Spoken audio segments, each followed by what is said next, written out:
High খেলাপ্রেমিক দর্শক, আশা করি আপনারা ভালো আছেন। বাংলাদেশের ওডিআই র্যাঙ্কিং কিন্তু এখন মানে রেটিং পয়েন্ট যদি হিসাব করি তাহলে কিন্তু তাদের 75 রেটিং পয়েন্ট। আর ওইখানটায় কিন্তু ওয়েস্ট ইন্ডিজের হচ্ছে 18 রেটিং পয়েন্ট। তো বাংলাদেশের জন্য একটা মানে ট্রাইব্রেকারের মতো হবে। তো যাই হোক, আগামী যেই ম্যাচটি হবে আগামীকালকের আফগানিস্তানের এগেনস্টে যেই ম্যাচটি হবে সেটা কিন্তু মহা গুরুত্বপূর্ণ এবং মহা গুরুত্বপূর্ণ ম্যাচটি ছিল আগের। প্রথমত যদি 3-0 যদি হারাতে পারতো সেই আফগানিস্তানকে তাহলে কিন্তু বাংলাদেশের একটা সুযোগ থাকতো ওডিআইতে এবং কি নাম্বার 8-এ ওটার মহা সুবর্ণ সুযোগ ছিল, কিন্তু সেটা হারিয়েছে।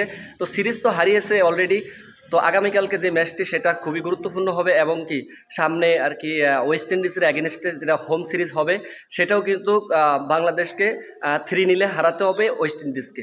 ওয়েস্ট ইন্ডিজও চাইবে না যে ঠকতে, তাই না? তো তাদের সাথে একটা কম্পিটিশন হবে।